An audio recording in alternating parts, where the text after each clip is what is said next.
அன்பு நண்பர்களே, வாங்க தமிழ் மூலம் ஹிந்தி கற்போம். 3வது பாடத்துக்கு போகலாம் வாங்க. உயிர் மெய் எழுத்துகள். உயிர் மற்றும் மெய் எழுத்துக்களை இணைத்து உயிர் மெய் எழுத்துக்களை உருவாக்குவதற்கு உயிரெழுத்து குறிகள் அவசியமாகும். அந்த குறிகளின் அமைப்பை தெரிந்து கொண்டால் உயிர் மெய் எழுத்துக்களை கற்பது மிகவும் சுலபமாக இருக்கும், இல்லைங்களா? வாங்க நம்ம வரிசைக்கு ஒன்றா பார்ப்போம். க வரிசையை பார்ப்போம். நம்ம தமிழில் எப்படி எழுதுவோம்? க, கா, கி, கு இப்படியே போகும், இல்லைங்களா? ஹிந்தியில் எப்படி எழுதுகிறோம் பாருங்கள். ஒன்று கவனிங்க, எல்லா எழுத்துக்கும் ஹிந்தி எழுத்துக்கும் தலையில் ஒரு கோடு போட்டிருக்கும். ஹிந்தி எழுத்துனாலே தலையில் கோடு இருக்கும். இங்கே பாருங்கள், க, கா கோடு இங்கே இருக்குது. கி இந்த பக்கம், கீ இந்த பக்கம். நான் முன்னாடி சொன்ன மாதிரி நம்ம காதில் விழுறதுக்கு ஏற்ற மாதிரி லட்கி அப்படின்னா அப்படி போடுங்க, லட்கியாம் அப்படின்னா இப்படி சத்தத்துக்கு ஏற்ற மாதிரி. கு கு இதை கவனிங்க. குரு முன்னாடியே சொன்ன மாதிரி இந்த ரூ ரூங்கிறது ஒரு சிறப்பு. குரு. கே கை, கோ கௌ கம் கஹ. க வருஷத்தை பார்த்துட்டோமா? சாக்கு வாங்க.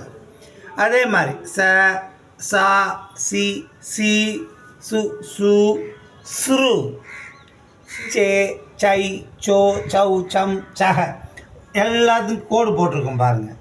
இது ச, சா, சி, சி, சு, சு, சிறு இங்கே பாருங்கள் கோட்டுக்கு அடியில் போட்டிருக்குறோம். அதே மாதிரி எல்லா இடத்துக்கும் போகுது.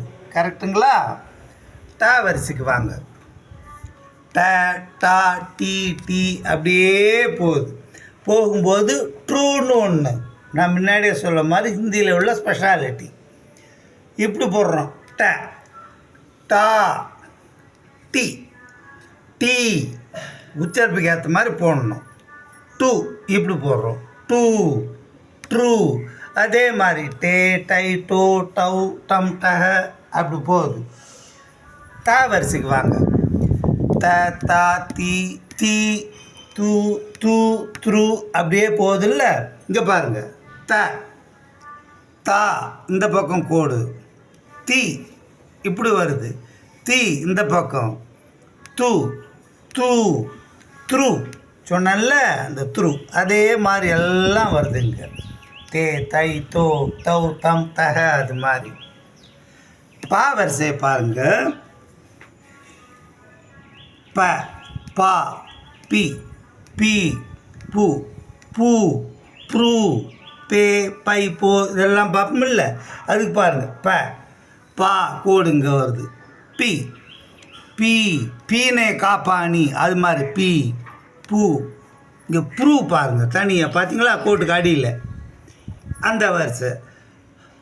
ரா வரிசை இதுதான் நம்ம ரொம்ப ஸ்பெஷலாக கவனிக்கலாம். ரா வரிசை பாருங்கள். இந்த ரா, ரா, ரி, ரி, ரு, ரு ஏங்க கேப் போட்டிருக்குது?